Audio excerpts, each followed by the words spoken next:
looking at some of the things, you also need to find the side on which you are standing. For one who has experienced the violence may think otherwise, because I was looking at this man, the current president of Philippines. When he became the president, he had been a mayor for some time, but his was to deal squarely with gangsters, and this country had been known for kidnappings and the ransom claiming. But he said, no, we are not going to allow this to happen in a country like this one. Of course, there were a lot of concerns about the human rights, but I think when we're also looking at human rights, maybe it is also good to balance the victims vis-a-vis the culprits, because you realize that when it comes to enforcement of the law, there is a very thin line between whether someone is being handled the way he would wish. If you have committed a crime, then you have to find the most conscious way, the most comfortable way within how to be handled. Now, I don't know what the person who is a victim of your action would also feel when you are being handled the way you admire, the way you feel you should be handled. And if at all you also handled yourself the same manner when you are committing a crime. So I think some of these things need to be looked at from both sides, because today you could be arguing from a point of a victim, or you could be arguing from a point of a culprit. But what happens when you are either of the sides? So I think that also needs to, as Ugandans, definitely we need to look at such a situation.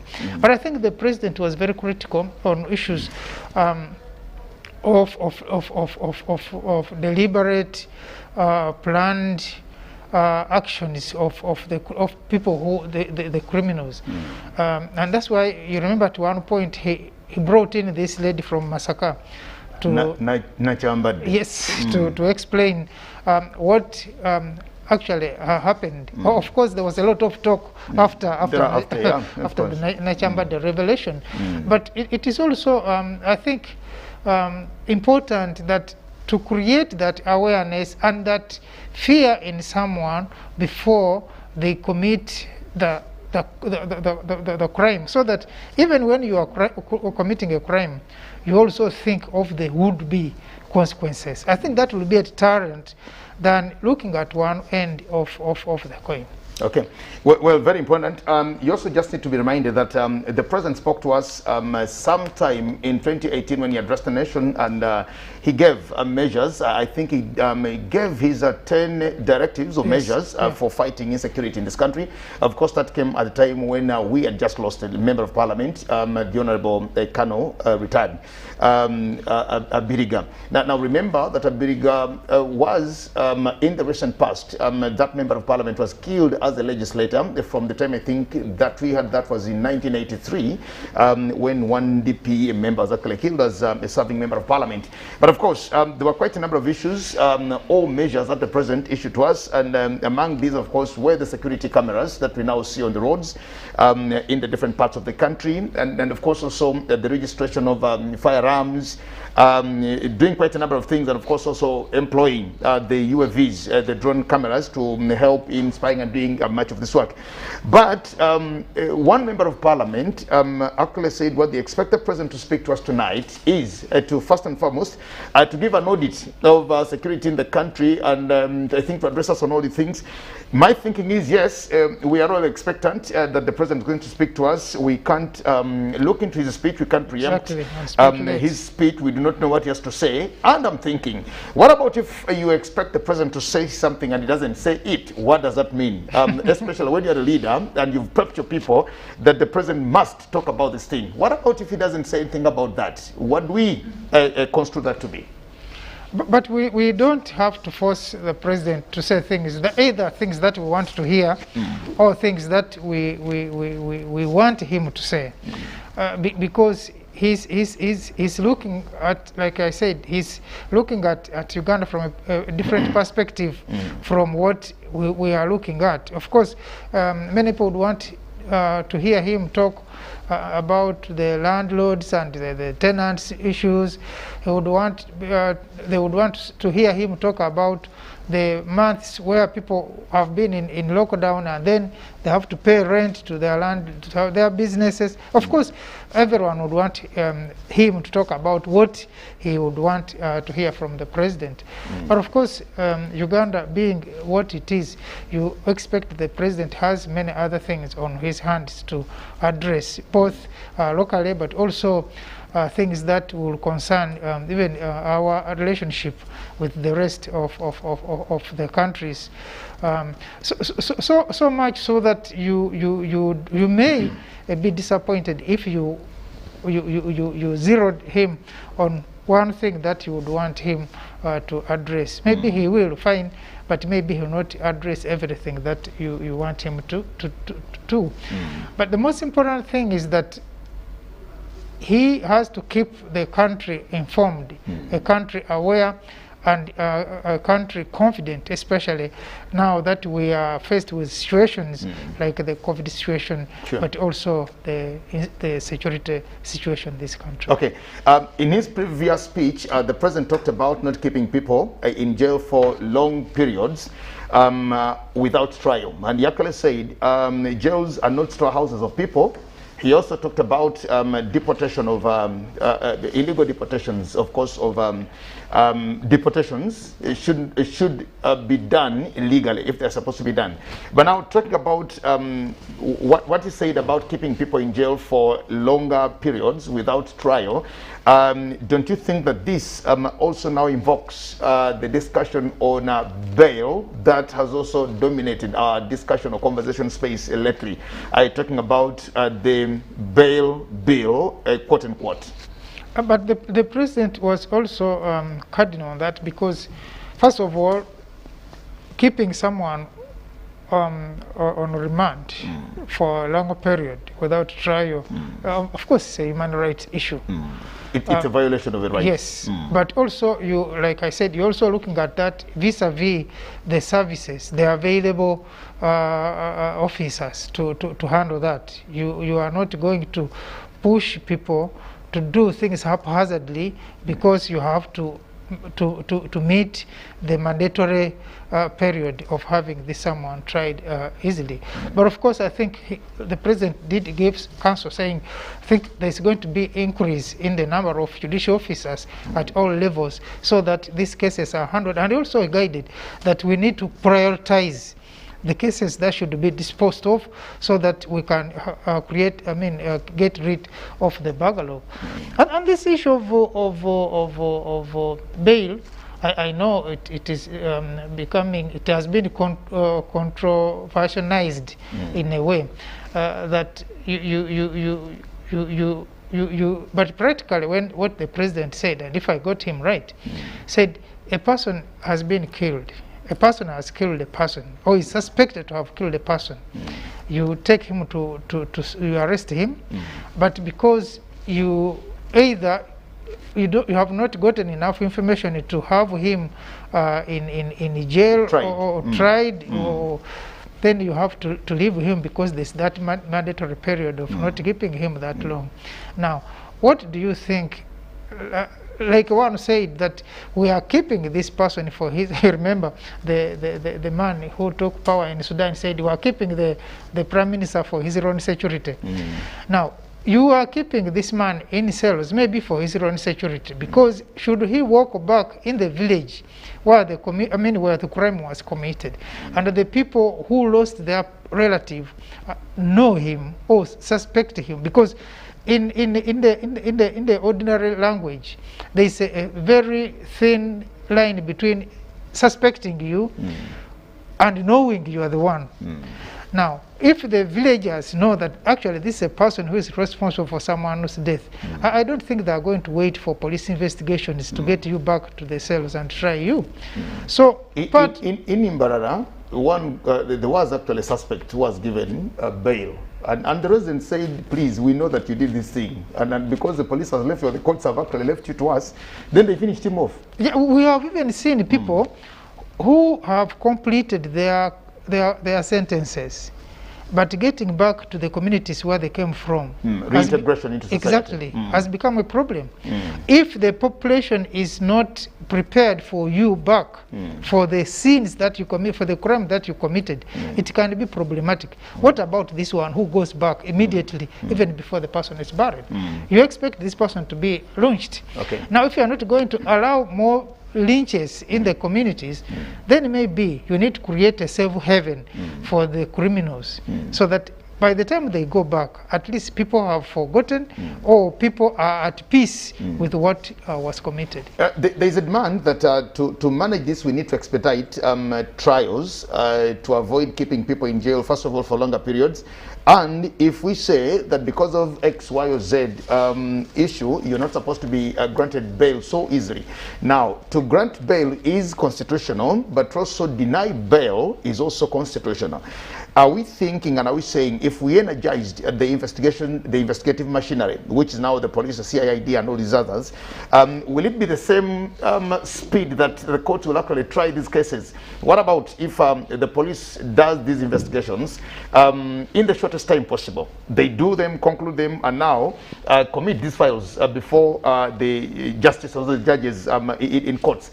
Are we thinking that the courts will also be able to dispose of these cases at that same speed, or we are only just trying to be political, politically right maybe in many of these things? Or both. Or both.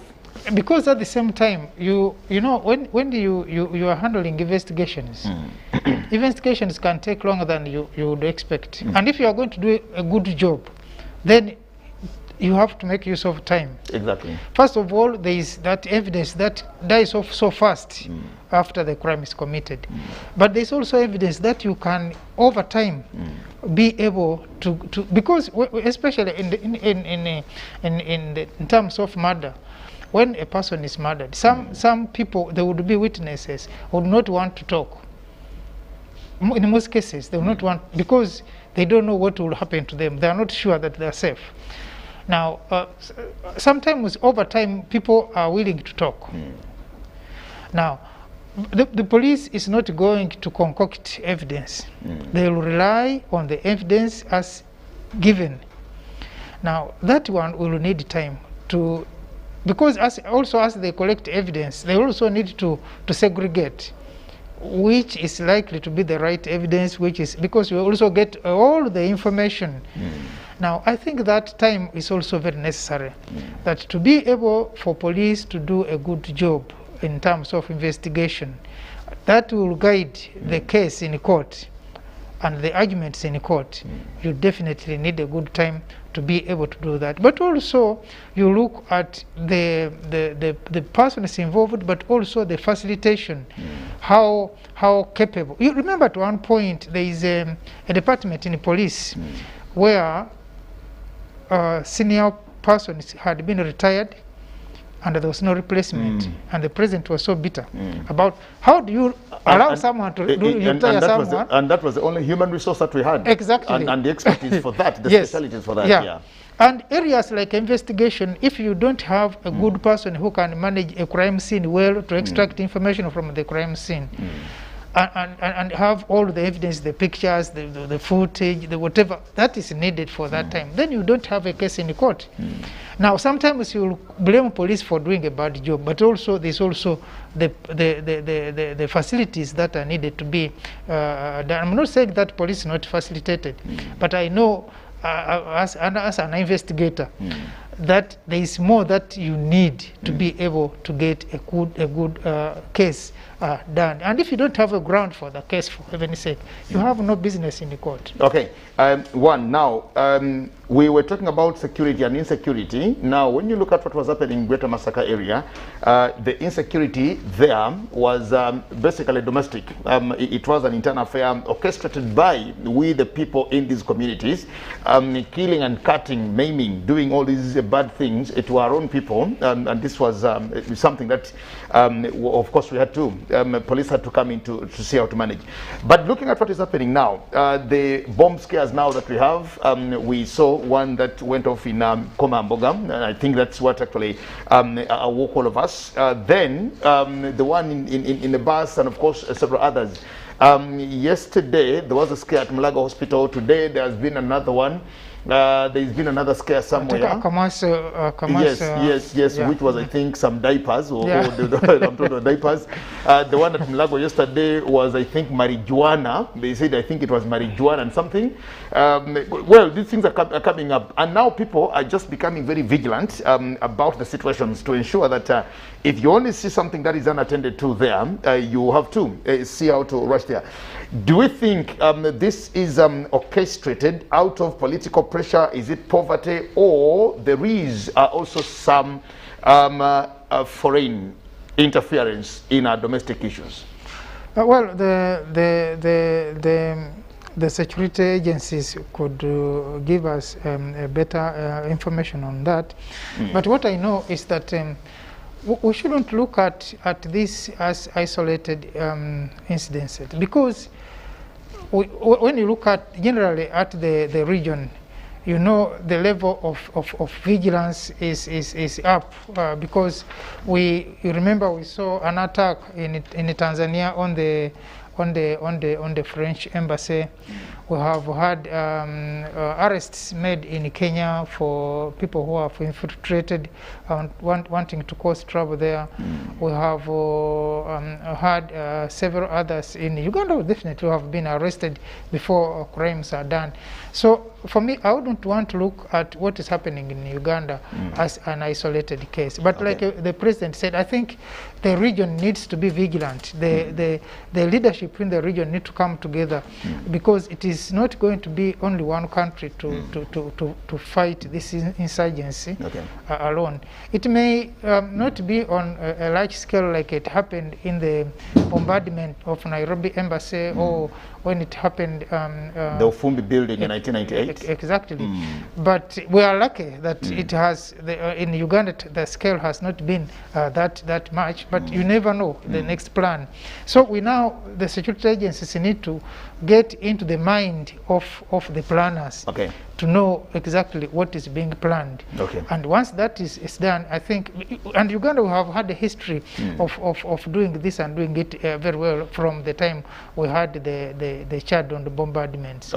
Very important. Now, running away from all that, like I said, the last time that the president spoke to us about national security, he addressed us on 3 issues, and one of them was, of course, security forces, their discipline, and the human rights of the population. He talked about Emyoga, and he also ended his conversational address on the update on vaccines.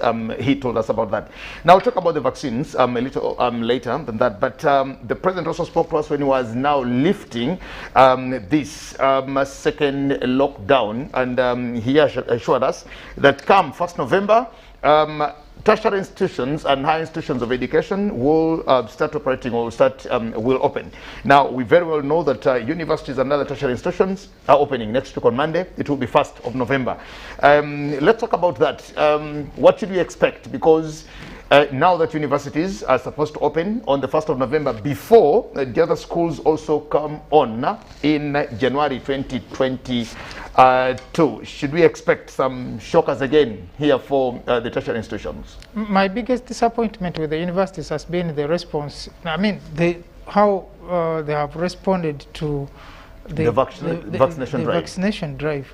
But also, even then, the teaching, you'll be surprised to discover that it was assumed that most of the universities will be online and will be having their classes going on zero. And then you really wonder if the universities are the universities and the name that worth to be called universities, because I think this should have been the biggest opportunity for universities to be able to do their thing. But I can understand, because I mean, when in terms of infrastructure for IT in most of these universities, it's not as grounded. But at the same time, I think opening is going to be okay. It's going to be crucial that most of the students have really missed out, and the learning had now been watered down so much. People are forced to be promoted to the next level, but what they have learned in the previous level is not what they should have really learned. But because you have pressure, for example, like even at the lower level, where you are having people coming to S1, we have the S1 which was there before the lockdown. You know, the first lockdown came in March, so we have had a new group by that March. Then there is another group that came in along that time. There's another group that coming in. So we have to shift people to go to the next level. But now you also understand that even when schools open up, the effects of these lockdowns are going to be reflected in the performance, but also the activities of these schools. Parents are saying, you know, you'll hear the stories like, now we had paid, what happens? Because people paid, and when we went to school, they closed down. Do we have to pay again? But the schools are saying, we are even doing badly. Even the little you paid could not do much. But I think it is important that there is that hope that once the schools open and the universities are operating, then there will be a semblance of normal life getting back.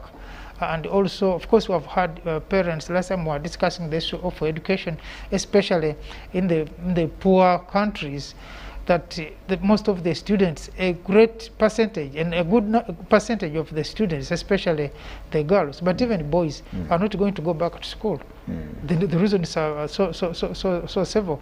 So, I mean, opening is going to be very crucial, and it's going to help the tension that parents are having with students back at home, and the tension also the students are having with parents at home. The precondition for schools opening, especially universities, by November 1st was that all the teachers there get vaccinated. Yes. They get vaccinated, and the students also who go to universities also get vaccinated. Now, the last time that the Minister of Health, Dr. General Acheng Ocheru, spoke to us and addressed the press on the 13th of October, that's 2 weeks ago, she gave us updates, and she revealed to us that 500,000 Ugandans, 584,000 Ugandans had received their 2 jabs, and 2 million, of course, the cumulative number is 2.378 million Ugandans who had actually vaccinated, but 1.7 million the only ones are those that had received 1 jab. What about if the precondition of getting vaccinated, at least receiving a jab or 2, is still a consideration for opening universities? Do you look at universities opening with this requirement of teachers and students producing their vaccination cards as a prerequisite for universities to open? I'm told even MPs, many MPs don't have those cards. Members of Parliament. Members of Parliament. Exactly. And one day Jacob Olanyi is actually going to tell them to participate before they get onto the floor of Parliament. You will feel that time to come. So it is a big task because if that was the precondition for us to open schools and open up the country, then we have not gotten there. So then what do we expect? Because even the president in his address was very critical on that, said if we can raise this population to these numbers, was it 3 million? 4.8 million. Yes, about 4.5 million. 4.8 million. Yes. And that's the threshold. That's the number that we want to get. Yes. To be able to have a good January 2022 going forward. And Christmas. But up to now, you know, we are struggling to get even to somewhere near there. And what will be today I was listening to some report saying that the elderly who were the target, 50 plus, the performance is terrible.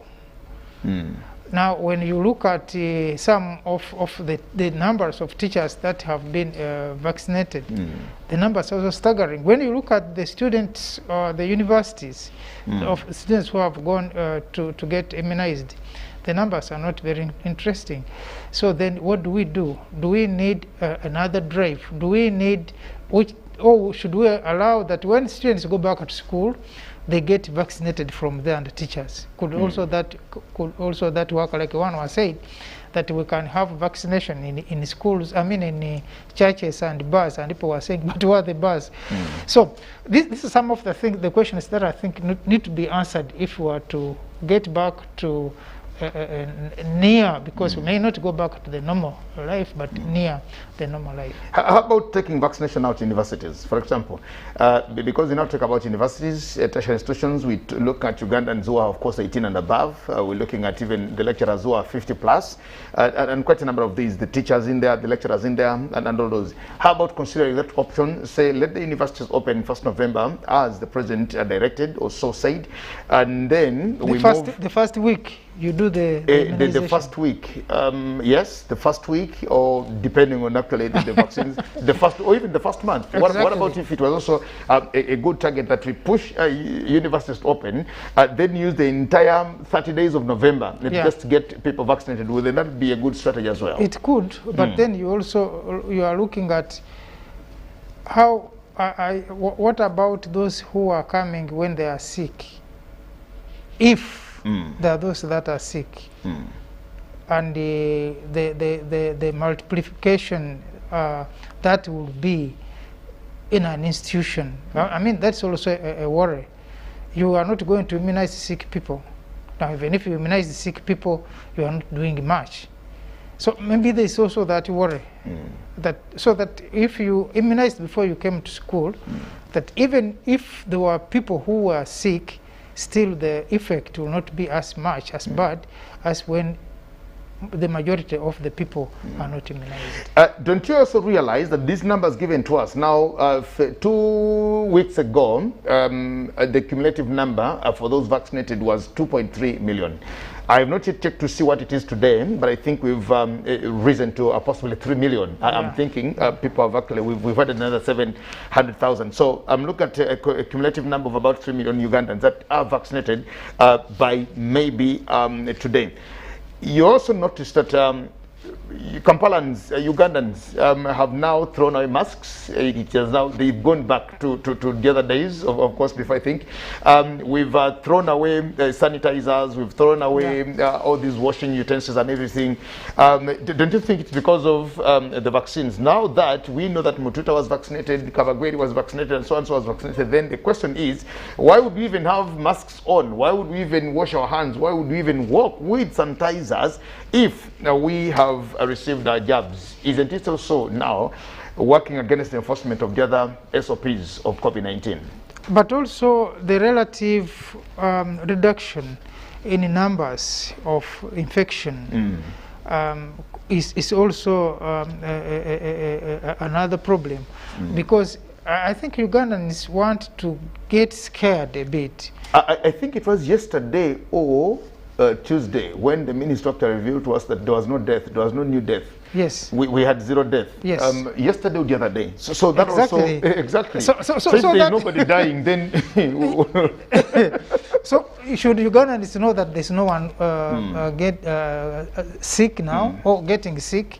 A few are getting sick, and they will even I think they even don't fear getting sick. They fear dying. Death, yes. So they don't knowing that no sick. one is dying, then Ugandans are like, they will begin now assuming, if there are no deaths, why can't also we open up like others are opening up? But what they don't know is that at one point, and that's what the president told them, said, I'm not going to be begging people not to die, because definitely you are going to die. And we somehow survived because of these lockdowns to enter immediately into another wave, because we have had countries like South Africa that have gone into 4th and even the waves are still hitting. Yes. So I think we also need to be conscious as we claim for that, and because no one would want to have the country locked for long. Everyone is a loser in that, but also life is more important than all the things that we're talking about. Our economy is doing badly fine. Our schools are not opening. I said 77 weeks is the longest period ever recorded in the history of this world that schools can be closed. But what would 70 weeks. 77 now is coming. 77 weeks. Yes. You've computed it. Yes. 77 weeks. Oh, yes. God. Yeah. It's been a very long period. So we now 77 weeks. That's a long one. Yes. Because the whole year has 54 weeks. Yes. Yes. Okay. Yeah. We have gone beyond a year. A year. Now, that is the longest period that we have had schools closed in the world over, even during the Second World War. Now, what needs to be done is that the schools will, life will get back into schools. But you would expect that having students back at school is better than if schools were closed because of the deaths. And that was the argument of the president. Say, let's see, we know this is going to oppress all of us, but at least what we are doing is we are saving a life. Still on COVID-19, we also talk about curfews, and we talk about curfew and bars. Curfew and bars, and you now notice that the insecurity that we're struggling with, especially when it comes now to the bombs. The one that went off, of course, at Digida, I don't know what it is. Is it a bar, Digida bar? I'm told even that place is not Digida. What is it? I don't know what it is, actually. I don't know. I only know a few friends who go to Digida, but it's called Digida. I don't know whether it's Digida restaurant or Digida pub or Digida bar.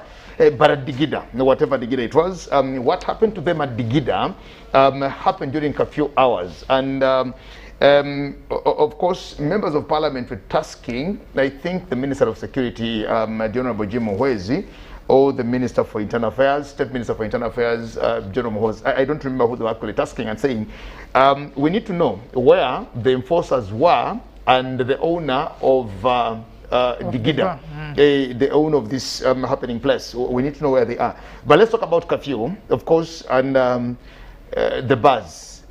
By any chance, do you think the president is actually coming to relieve us on that, and maybe say, let curfew go to maybe 11 o'clock as people manage their affairs, or but you know, and of course also losing a barmaid during curfew hours, and of course when the bars are not supposed to operate, what all the things it was. This bars, I know of some bars that have never closed. And then sometimes you wonder, because you are looking at some, I think the enforcement has also been having issues. But I know it has also helped, this curfew, this restraining of people going to bars has also helped. I'm sure if it were not of the curfew, even the death at the Digida place would have been more, given the numbers, but that only a few people were there. We lost one person, and of course others were injured. But I'm sure if it were the ordinary nightlife of Kampala without curfew, would have lost more people. So I think this curfew could have been a problem to all of us, but it could also have been a blessing to all of us. You remember the police were giving us records that crime had really gone down. Sure. Which means that a lot of crime is committed during the night. So that the crime was down, but also people had more time to do other things other than being in. Of course, in most cases, I drive going back home late and at night, especially when I've left work late. But you realize the roads are full, and then people are blaming the police. But also, let's also behave, because at the end of it, we are all winners or losers. Okay, well, thank you so much. When we peep into State House, we now see His Excellency President General Yoweri Kaguta Tibuhaburwa Museveni just getting ready to speak to us, and we can just assure you that in the next 1 minute or even half a minute, the President will be addressing us. Like we said, we wait to hear from him. We don't know what he has to tell us, but he promised that he's going to address the nation, and so we are here to wait for him to address us on these issues. But just before we pave way, the prophet in town said, I want to guarantee you that curfew is ending. Do you think this prophet is actually right on this? Oh, okay. Well, thank you so much. We now get to State House. The President has begun his address very shortly. Welcome to UBC TV as the President speaks to us.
countrymen and countrywomen,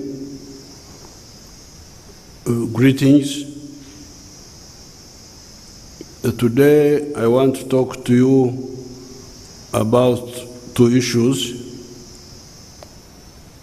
One, immunization against corona, so that we safely open our economy fully by January 2022, and the issue of terrorism by crime orchestrated by the parasites and their supporters inside and outside the country. Corona descended on our country on the 21st of March 2020, when the first case was recorded in March. However, a few days before, on the 18th of March 2020, we had, as part of the preventive efforts, announced radical measures, including closure of schools, closure of entertainment centers, etc., so as to prevent the congregating of the people that would have provided dry grass for the spread of the wildfire of COVID-19. As a consequence of those strong measures, it is now 19 months since the pandemic of corona entered our country, and we have had only two waves when it goes up. We have only had two waves, while other countries have had four waves. 4 waves. We have had a total of 125,920 infections, 96,597 recoveries, and 3,209 deaths. The cases in hospitals today are 179, with 95 in critical category, and the percentage of people that are found positive is today 1% instead of 20% as of September 2021, when the corona spread was highest.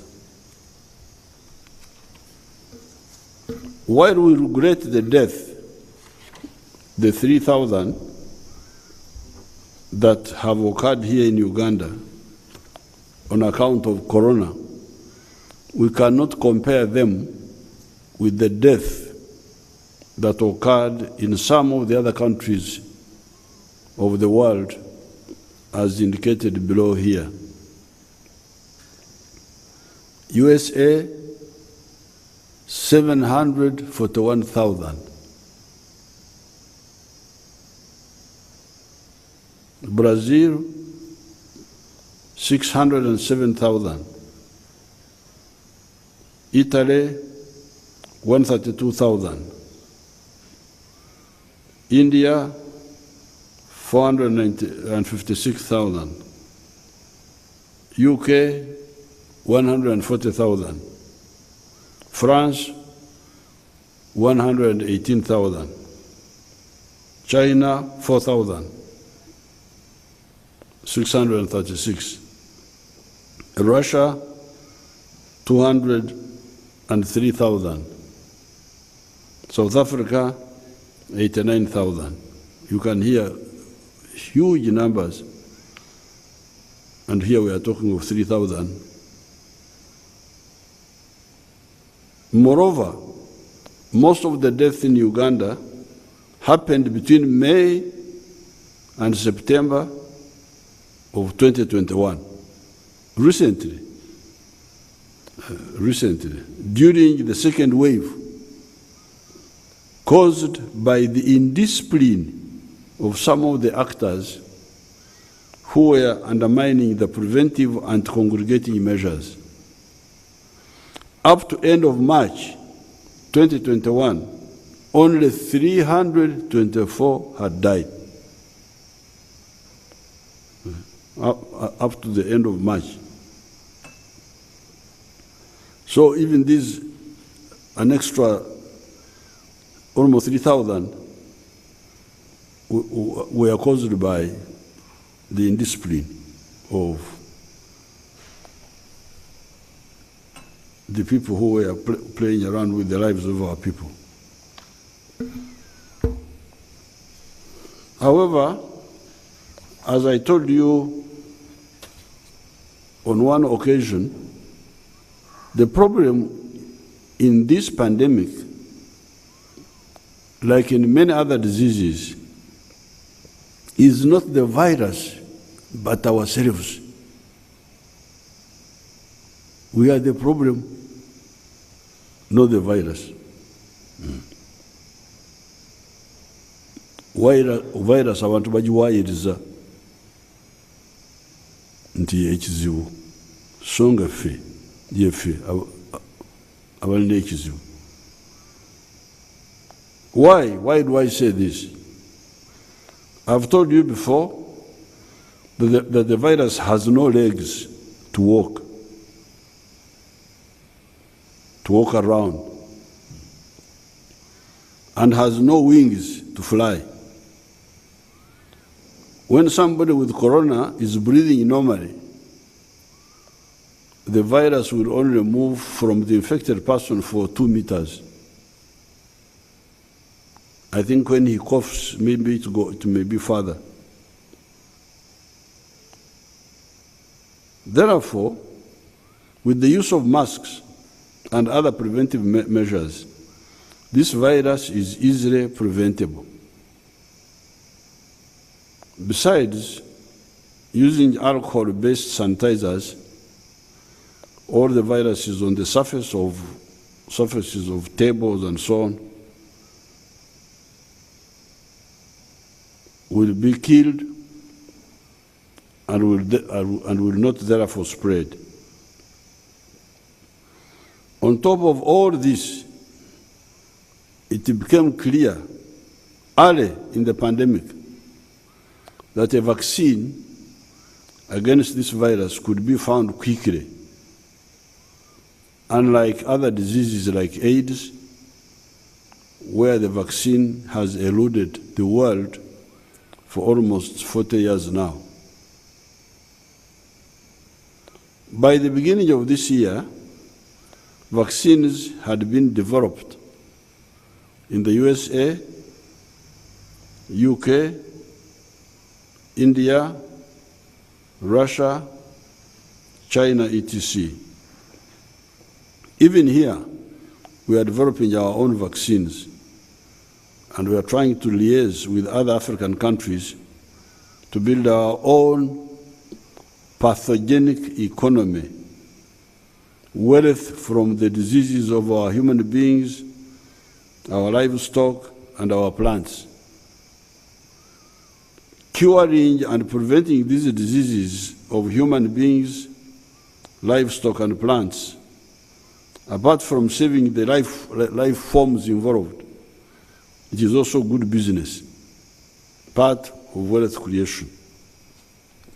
And we are determined to get that money, the money from our sicknesses. Since we are getting sick, why not make money out of it?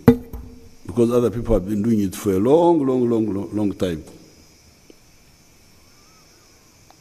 Initially, there was some unfortunate conduct by some actors in the world who took the line that once the vaccines were available, They would vaccinate their people first and not bother with the other human beings.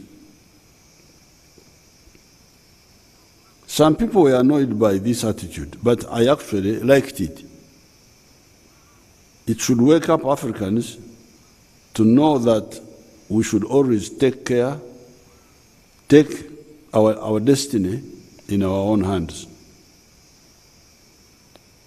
As we struggle with our own vaccines and other curative efforts, vaccines from other sources have become available through the government of Uganda buying them, buying from willing sellers, and also through some donations. Here below is the number of vaccines now available.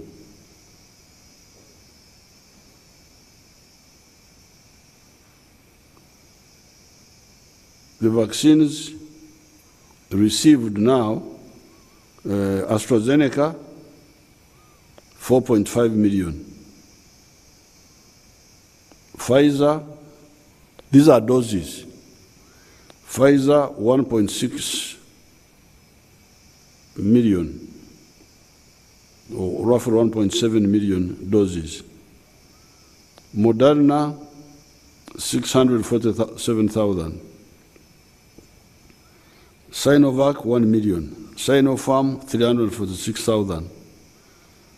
Johnson & Johnson, 1.4 million. Many of the vaccines need to be given twice. Now, by end of December, we shall have received 23 million doses of vaccines would have been acquired. The Johnson & Johnson vaccine is only given once.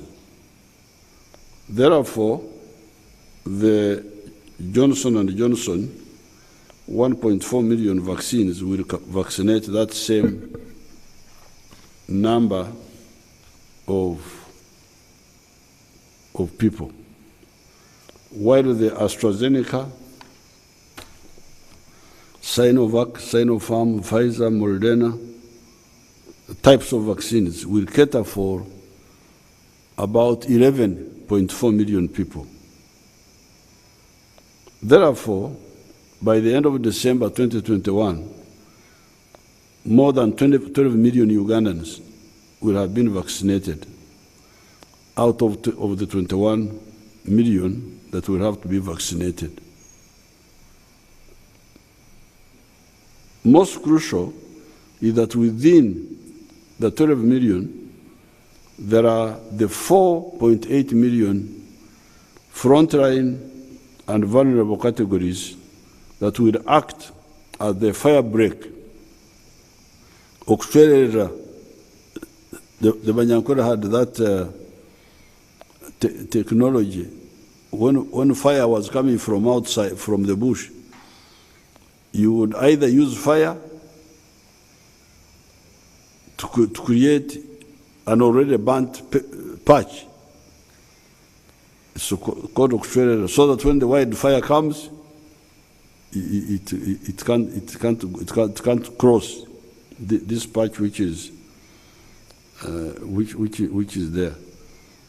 These days we have people, big farmers have roads around the farms, and that road becomes a fire break. When the fire comes, it can't jump.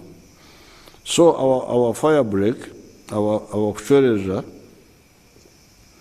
are the 4.8 million. This is the belt, the fire break. Road, Ruhira they call it in Nyankole, a burnt part, that you create around the farm, stop wildfire from entering the farm. These 4.8 million include the following: teachers and non-teaching staff in educational institutions, security personnel, health workers, market and bar workers. I hope they were included. If they were not, they should be included. If I'm working in a bar or working in a market, definitely I am a front line. I am more than front line. I am actually in the battle itself. So the bar workers and not the bar attendants, not the ones who come to drink, but the ones who work there. They should be included. The guards who sell in the market, because they are there all the time, they should be included. Now, once those are included, it may go slightly beyond 5 million. The health workers, market and bar workers, they were not in the 4.8, but the minister will include them. Students of post-secondary institutions, adults of age 50 years and above, and those below age 50 years, but with comorbidities, diabetes, HIV, blood pressure, cancer, etc. So the number may be slightly more than 4.8 if you include some of these other people, but these are the core. All these must be fully vaccinated by the end of December, so that we open schools and the rest of the economy by January. That's what we want to do. It is now possible to do this. Resume full throttle activities of life and economy with rational safety. You do things when you are rationally sure that I have minimized the risks. Many of the vaccines needed to vaccinate the more than 12 million people, including the core 4.8 million, are now available. Right now, there are 4.7 million vaccines, enough to vaccinate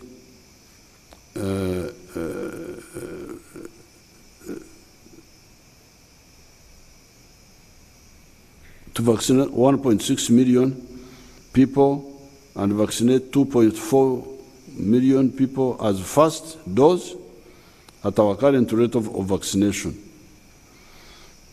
What is amazing is that I was told the other day that some categories, especially the ones above the 50 years of age, are not coming forward to be vaccinated at the health center 3s.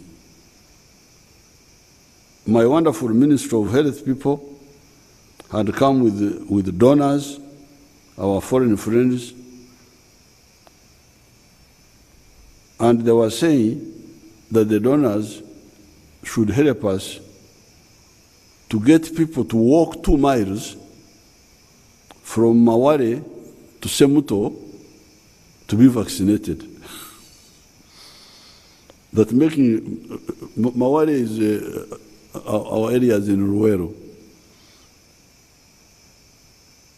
Some officials from Ministry of Health were saying that donors should help us to make somebody walk from Maware to Semuto to be vaccinated. Really? You need donors to do this? To do what? I hope they don't want a loan to make people move from Maware to Semuto for vaccination. It is amazing how our people live undone what they should have done and do what they ought not to be done, and there's no truth in them. I am now here telling all Ugandans that the vaccines for frontline workers and for the vulnerable categories are available. Walk to the health center 3 or be carried there by the Bazukuru in Ngozi. Ngozi is a hammock. Go by boda. Go by bicycle or go by vehicle and be immunized. I do not believe that Ugandans would refuse to be immunized. They were simply not told. In any case, let everybody be informed that the schools will be opened in January and the rest of the economy will be opened in that same January 2022. Although the teachers are being vaccinated, we rejected the irresponsible idea of opening schools now because most of the learners are day scholars. They study and go back home every day. The children somehow seem to manage the corona reasonably well to survive it. It is the adults or those with comorbidities that seem to be vulnerable. It was therefore criminal to propose that we open schools without vaccinating the vulnerable parents and grandparents. We would have ended up losing many thousands of people. We would have ended up with the children-headed homesteads like the ones we had under AIDS, where AIDS killed many of the sexually active people, hence leaving only the children and their grandparents in their homesteads on Maka. With corona, it would have been worse because both parents and grandparents would die. And some have died. I know some parents who have died in their 40s and grandparents who have died in their 60s, 70s, and so on. That is the nonsense about opening schools without widespread vaccination.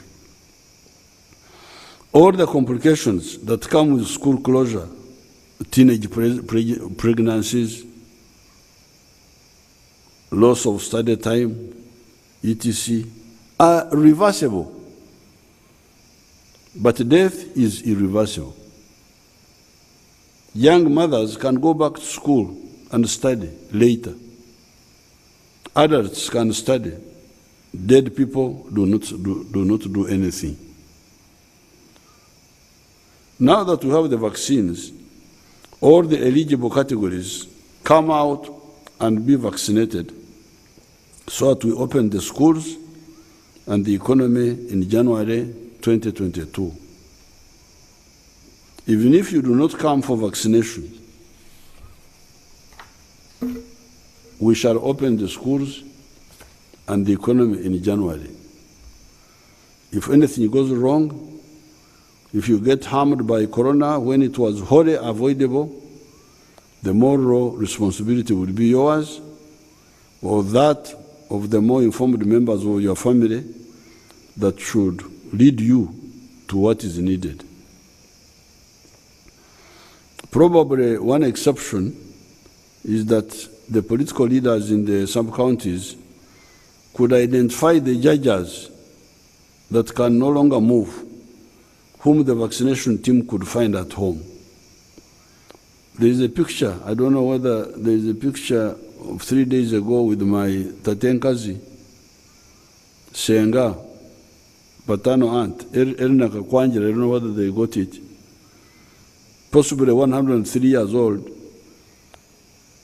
who, when I went to see her, she thought I was a doctor. When I went to see her, she said, oh, these are the type that you should find at home, the ones of 199, 95. The vaccination team could find those at home, but not the ones of 50 years. A man of 50 years, a person of 50 years can walk to the health center. 60 years. The Yoweri Musevens of 70s, I'm here. That they should find me at home also. Even those of the 80s can go to the health center. This should move to the health center 3 and be vaccinated, because I was told by the Minister of Health people that they are vaccinating every day. Every day they are there. They are vaccinating. Health Center 3.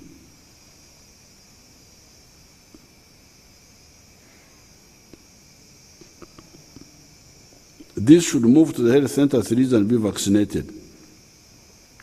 We should not overwork the vaccination teams and incur unnecessary expenses. Vaccination is the key to opening the economy.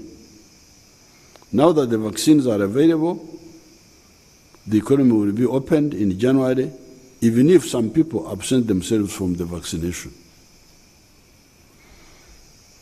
While I do not have authority to blame the elected leaders, LC3 chairpersons, district councillors, MPs, etc., I have full authority over the sub-county chiefs, the Miruka chiefs, and the GISOs. Use your contacts to ensure that all adults beyond 50 years in your area are vaccinated, as well as the other frontline workers enumerated above. If there are people not vaccinated, I will hold you accountable. The Gombora chief, the Buruka chief, the GISO, these are government employees. The others are political leaders. They are elected by those who elected them. So, if they don't work, it is their electors who will blame them. But for the three, the Gombora chief, the Muruka chief, the GISO, I'm not blaming now, oh, that's my aunt. That's my aunt, 103 years. This is the one they should find at home. Because when I came, she said I was a doctor. She couldn't recognize me. Okay, thank you very much.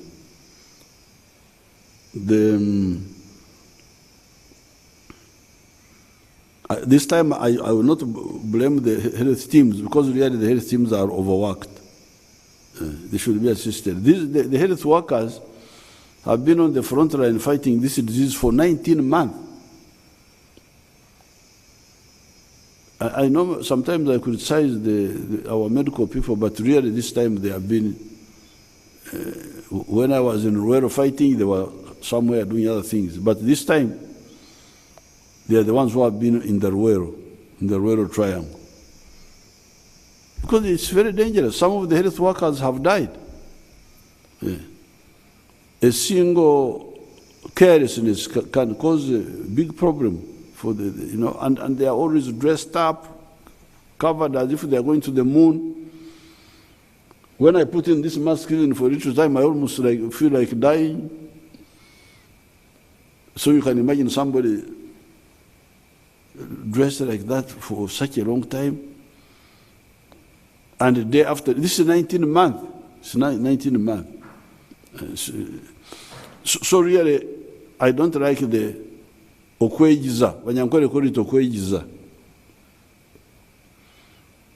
Abaganda bakita ndozo okwekoza.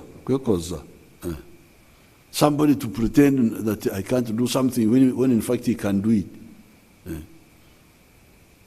That you can't walk 2 miles to the sub-county to be vaccinated.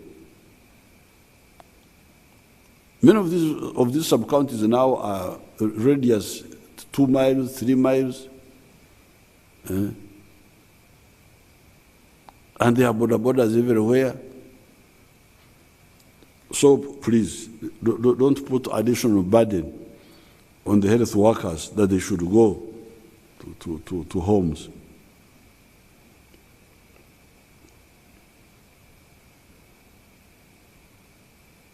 I cannot overtask the vaccination teams to go to people's homes. The relatives, the sub-county chiefs, the Miruka chiefs, and the GISOs should be the ones to whip the people to go for the vaccination.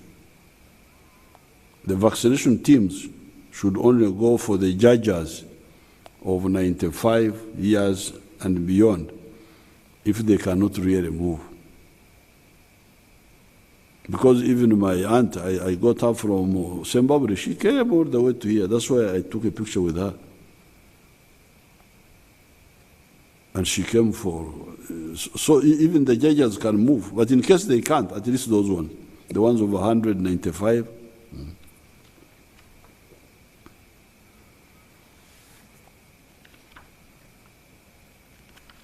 Therefore, please, everybody, the 4.8, let's say roughly 5 million or 5.5, if you include the bar people, the what, make sure that those people are vaccinated. Coming to the issue of terrorists using crime to undermine peace and progress, I need to remind the Ugandans of what I said on the day of independence celebrations. I talked of the wealth creators in the form of cattle keepers, crop growers, carpenters, blacksmiths, shopkeepers, etc., that I was part of when I was growing up in Ntungamo, Kashari, Bukanga, and Nyabushozi, and the parasites, the people that do not want to do patient work, but want food and wealth without working. The latter category, the parasites, included the policemen, chiefs, veterinary staff, health workers that were taking bribes. Also teachers that were sexually exploiting schoolgirls, and other categories of people that were not part of the wealth creators, including later on politicians and soldiers that were not part of the wealth creation. To those, add thieves. Wealth creators always want peace and fairness because the lack of the two affects their wealth creation activities. The wealth creators of Ntungamo and the rest of the Ankole area, where I fully participated in the 1940s, 1950s, and 1960s, respected and appreciated one another because they needed one another. The 4 Indian and 2 Arab shopkeeping families at Ntungamo brought us products we did not have: textiles, cattle salt, known as mahonde, soap, Gamatox and Kupatox. These were cattle acaricides. We, the wealth creators, did not therefore appreciate the expulsion of the Indians.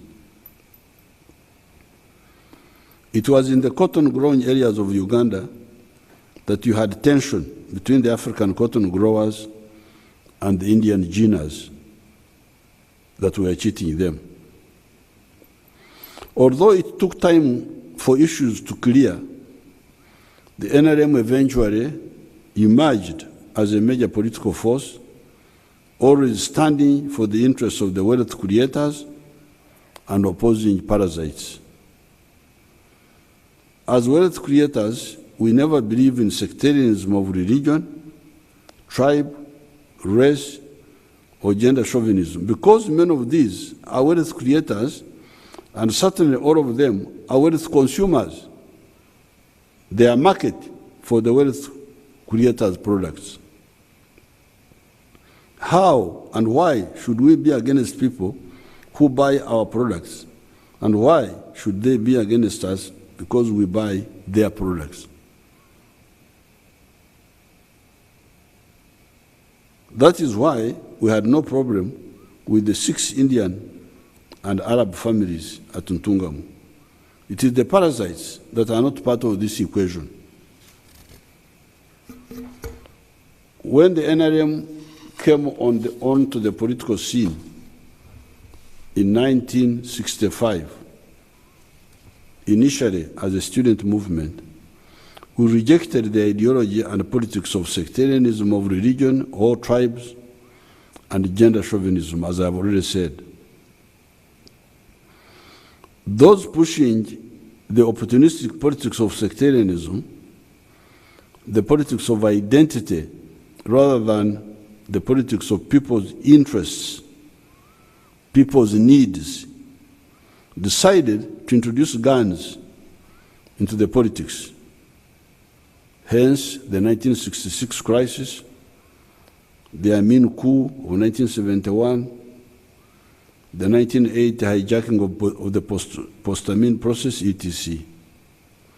We had no alternative but to wage the armed struggle to save our cadres, to save the people, and to save our ideology of patriotism, Pan-Africanism, socio-economic transformation, and democracy. Because these people were preaching totally different things. And they could not allow us to peacefully preach our own version.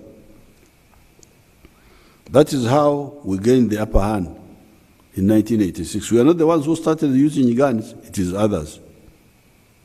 1966, 1971, we were not the ones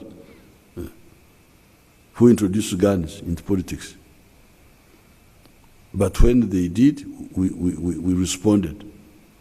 And that's what happened. That's how we gained the upper hand in 1986. When the people of Uganda had the chance to look at our ideology of the 4 principles, the majority appreciated it. That is how the NRM has been winning with absolute majorities, about 50%. We have never had a rerun. In other countries, they vote first round, then no winner, then you go back. We have never had. Ever since 1994, the time of the CA, we have never had. NRM wins, first round, finish. In spite, NRM is not very well organized. A lot of organizational weaknesses, there are no election agents, there's what. But still, because of the numbers, we win. The opportunists and the parasites became desperate. That is how they resorted to insurgency and rural terrorism. Kony, Lakwena, although Lakwena was not a terrorist, she was confused, but she would not kill civilians. But the others were all terrorists. Kony, FOBA, UPA, Kirimutu, Itongwa, ADF, Western Nile Bank Front, etc. These were using insurgency with terrorism. Insurgency in the bush, but using terrorism, which means indiscriminate use of violence, especially on soft targets and armed civilians. When you attack, and you become a terrorist when you attack an armed civilians. If you want to be a rebel and fight the army. Then we shall call you a rebel fighter, but not a terrorist. You only become a terrorist when you attack somebody who is not armed. This is the difference. People think that all rebels are terrorists. No, you can be a rebel, but not a terrorist. You have committed treason, you have rebelled. We shall be tried for treason because you are trying to overthrow the Constitution. But at least you are fighting soldier to soldier. So, you have committed treason, you will be tried for that, but not for terrorism. Terrorism is when you use violence on non-combatants, on civilians, soft targets.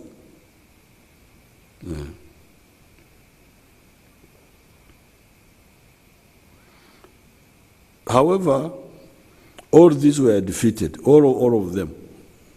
COIN, ADF, UPA, they were all defeated. Defeated in what? In insurgency in the rural areas using terrorism. They were defeated.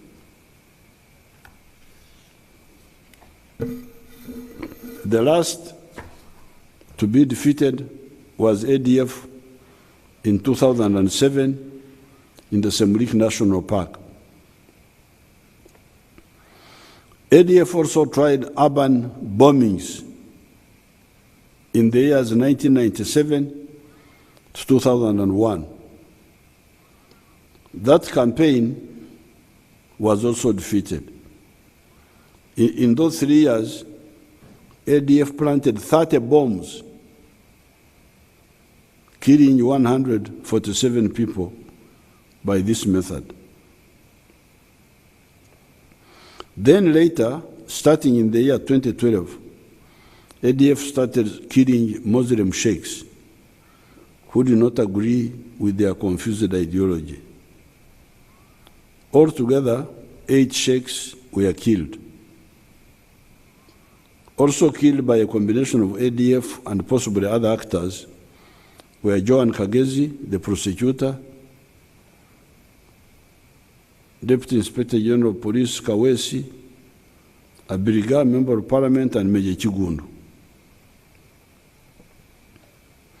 There were also other murders not connected with ADF, possibly, like the murders of women in Entebbe, Zana, Nansana, and the New Year's Day killings in Iksojo, in the Masaka region. Some of these killers were arrested or even killed, like Chidawali May of the Iksojo killings. He was killed and the whole group was wiped out. Also the killers of Susan Magara, whose parents had paid the ransom demanded, were arrested and some were killed. This was again ADF, and they had quickly used the ransom money to buy land in Buyukwe, the ones who had kidnapped Susan Magara. 74 suspects were arrested and were put before court as a consequence of the ADF actions. Although we had some success, I discovered that there were gaps in the policing capacity of the country.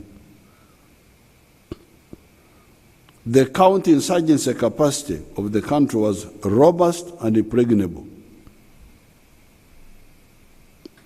By 2007, that capacity was fully built.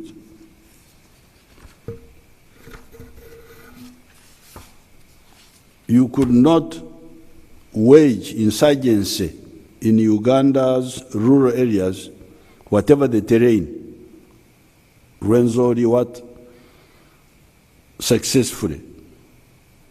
However, the policing, anti-crime, whether terrorist or ordinary crime, had serious gaps of three types. Number one, infiltration of the police by criminal elements that would collude with the criminals. Some of the police were now colluding with the criminals. Laxity and lack of seriousness, and a serious deficit in technological capacity of the police to handle crime. Having studied the situation, and after discussing with the armed forces, I made my speech before Parliament of the 20th of June, 2018, where I outlined 12 measures to rectify the situation. That analysis should have been done by the police leadership long ago, instead of waiting for the president to be the one to discover those weaknesses and look for solutions. It is the partial implementation of those measures that have enabled us to achieve almost 100% success in the recent times. Being bankrupt and unable to study anything seriously, the ADF made the mistake of attacking General Katumba on the 1st of June 2021. Assisted by the partially implemented technologies, some of the actors were clearly identified and arrested. Those killed, and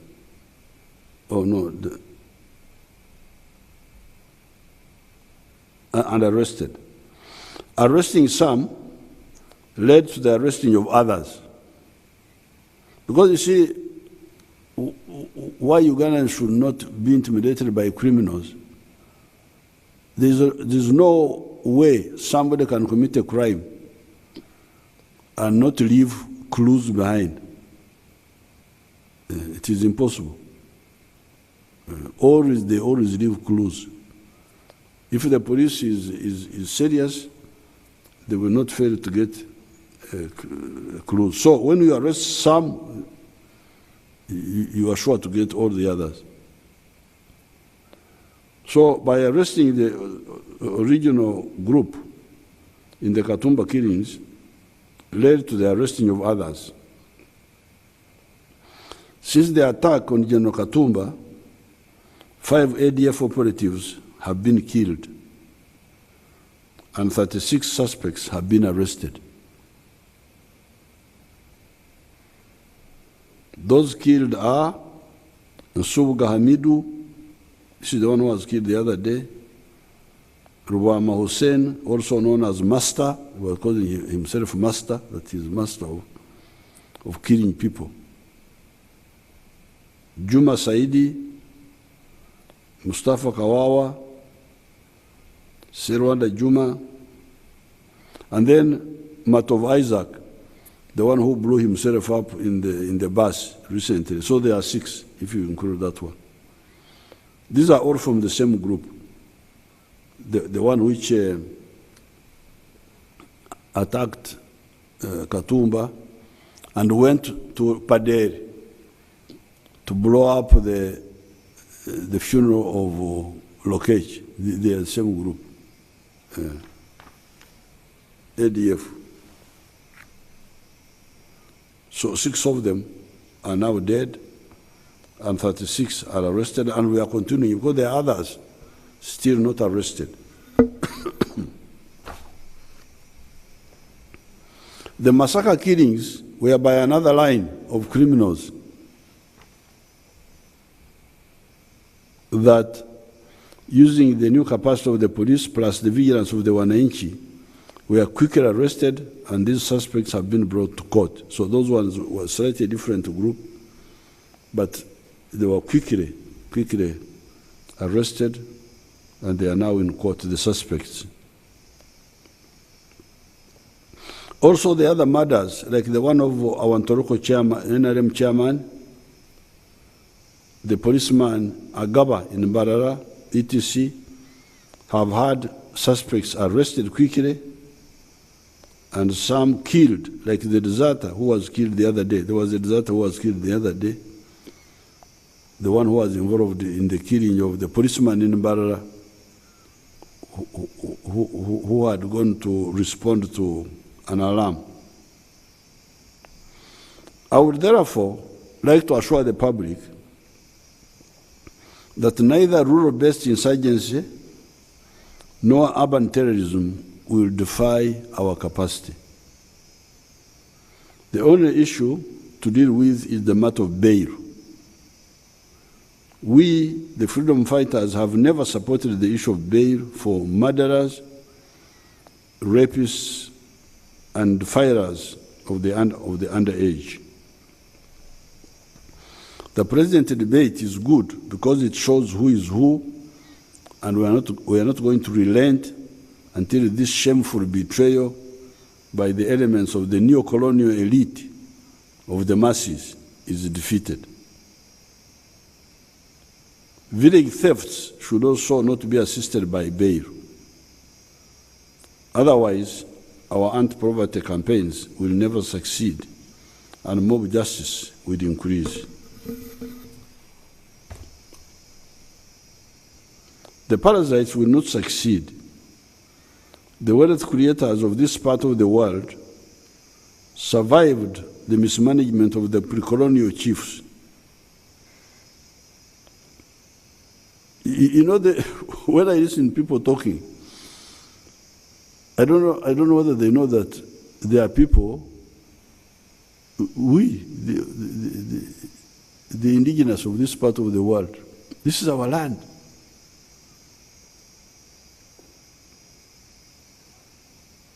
When I hear people talking, doing things, do these people know that this land has got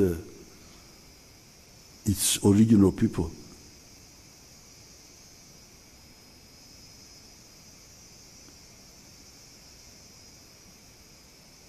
In 1966, when we were in the dormitory, listening to the speech made by Mr. Obote, that he had abrogated the Constitution, we wondered, how can this happen? How? It seems people don't know that the majority of the population of Uganda are the indigenous people of Uganda.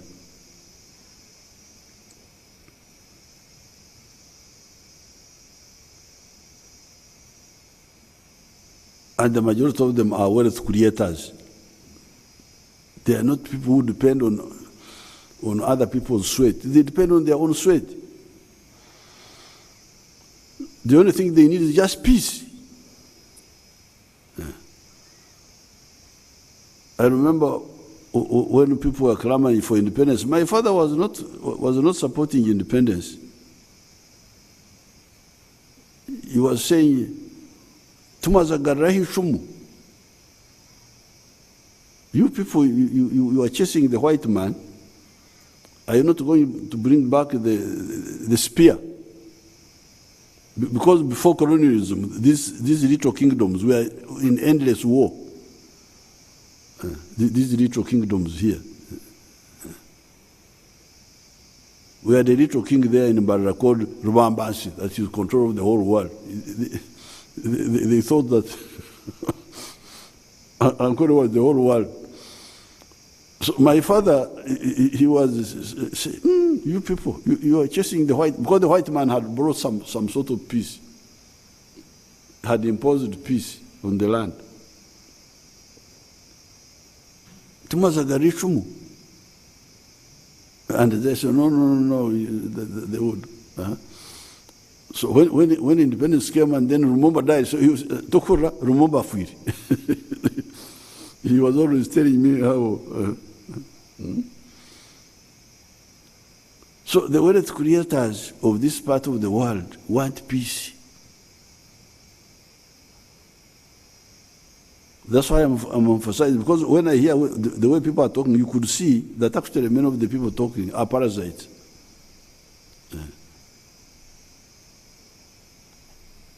They don't produce wealth. They just want to grab power.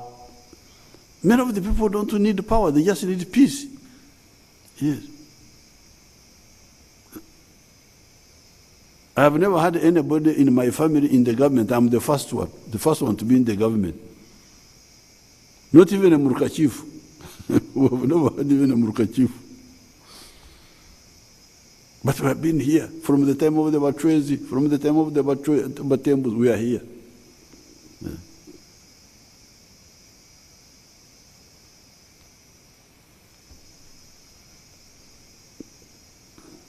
We survived the mismanagement of the pre-colonial chiefs, survived the horrors of colonialism, forced labor, Kasamvu, Chiboko. This coffee called Chiboko, it is because people were beaten to grow it. That's why they call it Chiboko, Robusta. Have survived the neo-colonial regimes and actors, and are now, for the first time in history, organized under the NRM. The wealth creators are now, for the first time, organized. In the past, they were always victims. But this time, we are organized. We shall defeat any scheme of the parasites supported by whatever force, internal or external. Political differences among wealth creators do not have to lead to war and insecurity. Following the coup by Obote in 1966-67, while doing temporary teaching at Burunga Primary School, after Sunday service, I found about 10 women in the church lamenting about the situation of that time. Obote had abolished the kingdoms, and to these women, that was the end of the world. They told me in Runyankore, Orahuri Rensi, Etene Mugabe, have you ever heard of a country without a king? You know, they thought that was the end of the world. These women, I found them in the church. They were like giving up. How can we have a country without a king?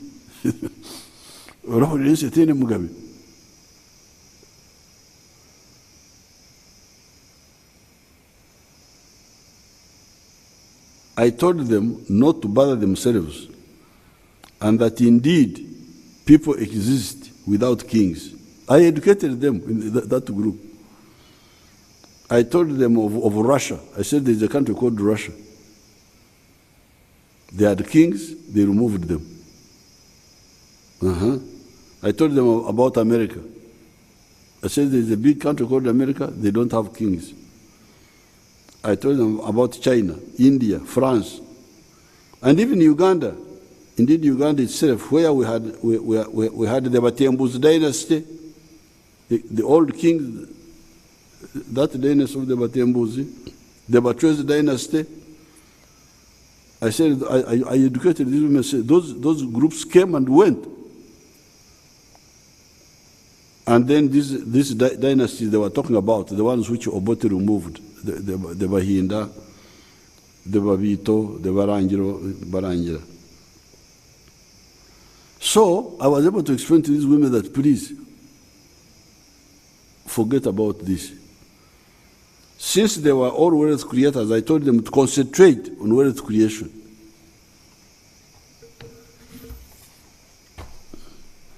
Although we were not supporters of Obote in that area of North Ankole, I approached the UPC government in Kampala and actually started working with them on behalf of my wealth creators in the Ankole area and other parts of the cattle corridor. So I actually came to Kampala here and talked to Vice President Babaiha. And we were not UPC, but we were working with UPC to continue the struggle of wealth creation. It was only when the situation became impossible to do anything constructive that we took up arms. Otherwise, if, for instance, if Amin had not come in, we were moving. We were not UPC, but there were political problems, but political problems can wait. They will be solved when the time is ready. But now let's continue with livelihood of the people, wealth creation. I'm therefore very happy with many actors in the opposition that are rejecting the negative messages of some of the actors, because I know what's happening in the opposition. There are many actors there saying, please. They are there, I know them. They are the parasites who want to go and get money from homosexuals in America, from what? After the parasites. But the others who say, no. We don't want to disturb our country. I know this. I know who is saying what. I'm therefore very happy with many actors in the opposition that are rejecting the negative messages of some of the actors. Down with the parasites. Finally, sympathy for the young people, boys and girls that have been lured into ADF by the confused elements that had been mobilized by elements with the Turabi of Sudan. You can imagine. Turabi had mobilized some of our children here. One of the boys we are hunting, in the case of Katumba, who was involved in the case of Katumba, we are hunting him. He's running around in the region. We are hunting is known as Ubaida bin Bukenya. That's what he's now calling himself. Ubaida bin Bukenya. Incredible. Imagine Bukenya of the Engavi clan. I have now found that the Bukenyas are from Engavi clan. Bukenya of the Engavi clan has now become an Arab. Ubaida bin Bukenya. It's trying to be like an Arab. He was alleged to have been involved in the attack on General Katumba. When I checked, I found that he had been in the confusing center, so-called Institute of Turabi in Sudan. That Turabi group destroyed a country known as Sudan. You must have heard of a country called Sudan. It was destroyed by this Turabi group. It was one country, it had to split. There is now North Sudan, South Sudan. Destroyed by whom? By Turabi and his group. How? Emphasizing identity. We are Arabs, we are Muslims, we are...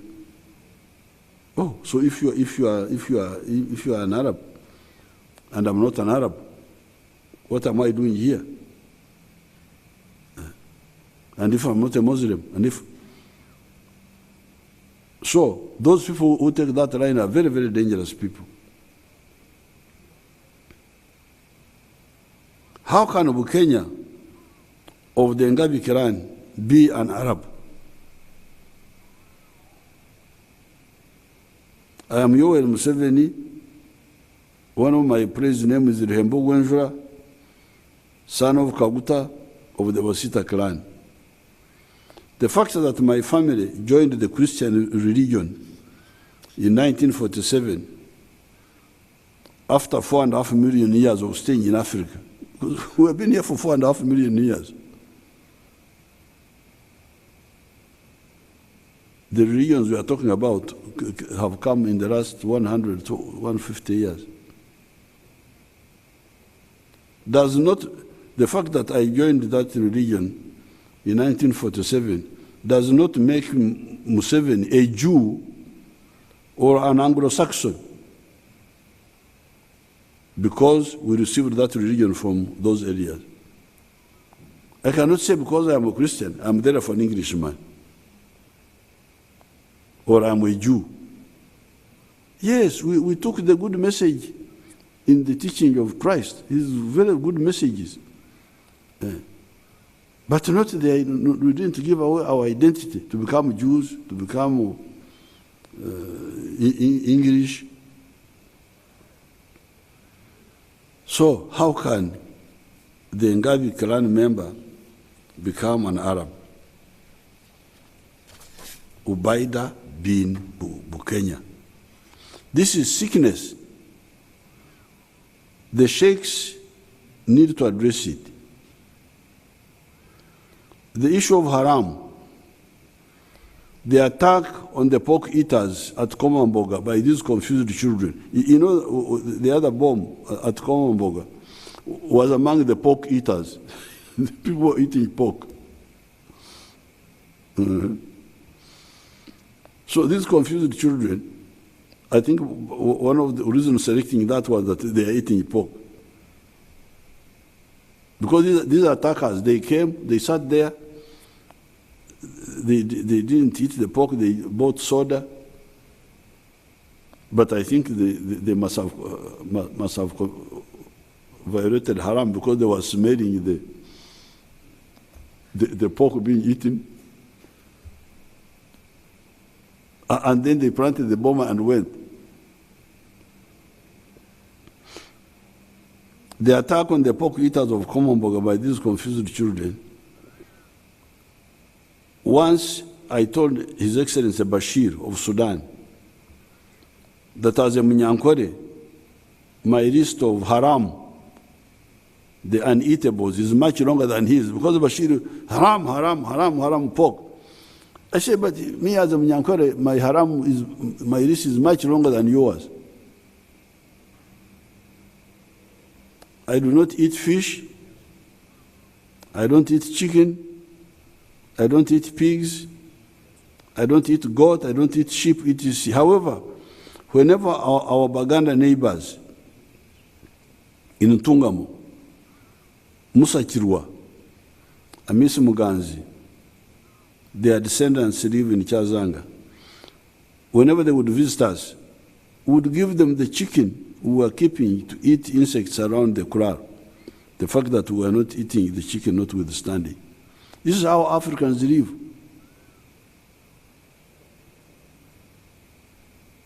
You do different things, but you respect one another, and you collaborate where your interests coincide. Let the pork eaters eat their pork. Does pork in somebody's stomach cause you indigestion by long distance action? I was reading through the social media that some of the young people do not bring the nonsense do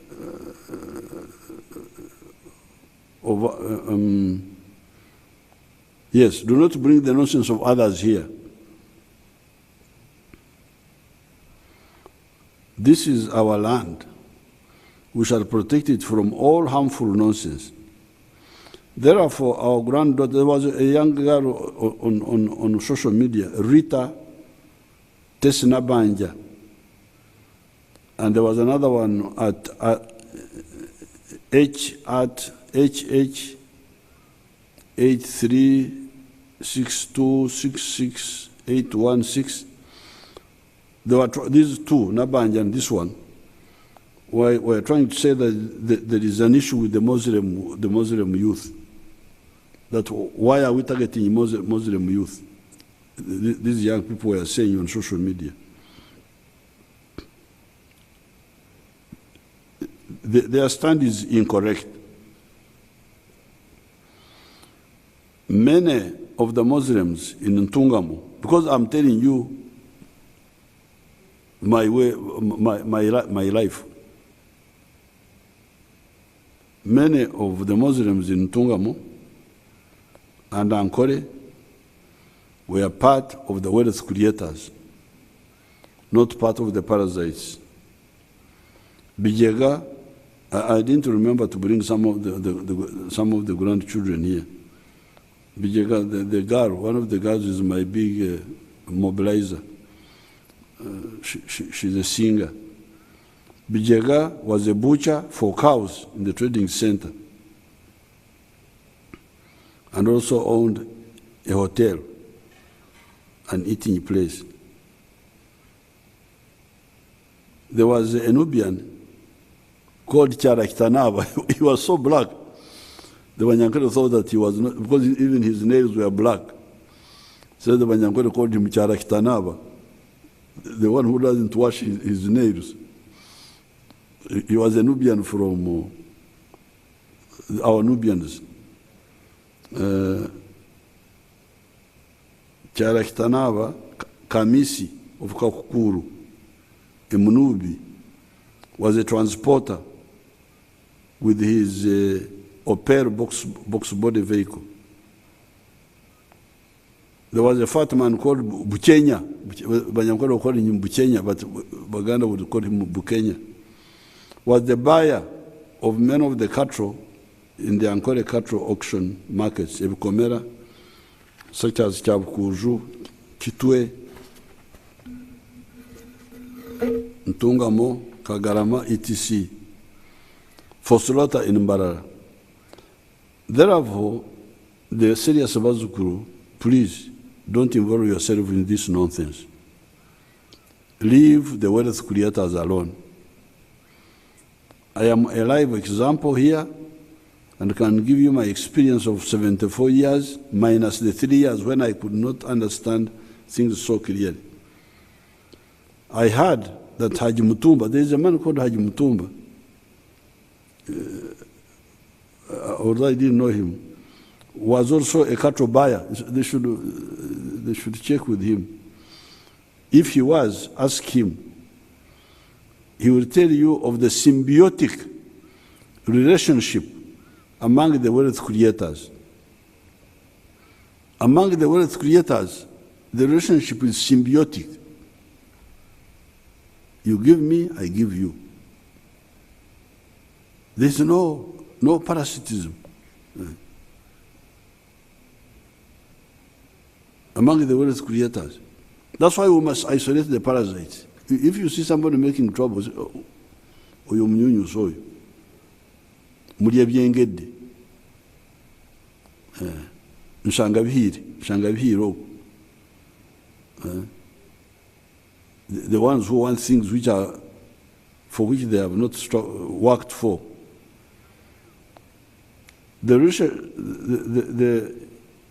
If he was, ask him.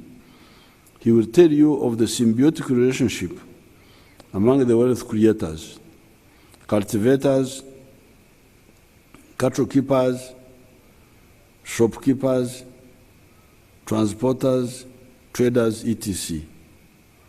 The only thing we need from the public is vigilance by reporting all the suspicious people and items to the police promptly.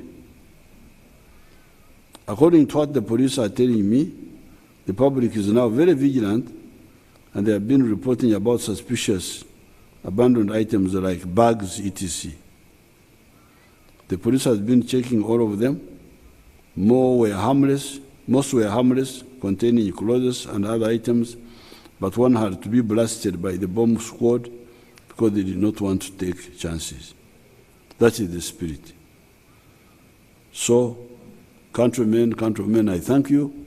I thought I should share with you these 2 points, the issue of the vaccination, so that we open up the economy by January and give you the progress on the anti-crime fight, tell you not to get worried, because now, although we have not fully finished modernizing the capacity of the technology of the police, but the little we have done has given us a very good base to deal with crime promptly. The issue of Katumba, promptly dealt with. The issue of Masaka, promptly dealt with. The issue of the chairman in Fort Portal, Ntoroko, dealt with promptly. The crimes in the killing of the policeman in Barra, one of the actors is I think two are dead and others are arrested. No more joking, because much of this work is intelligence-led. It's not a war. It's not that we need a big army to fight. No. The problem is to discover who did what and you go for him. That's all. It is intelligence more than anything else, and that's what was lacking. I thank you and I wish you good luck.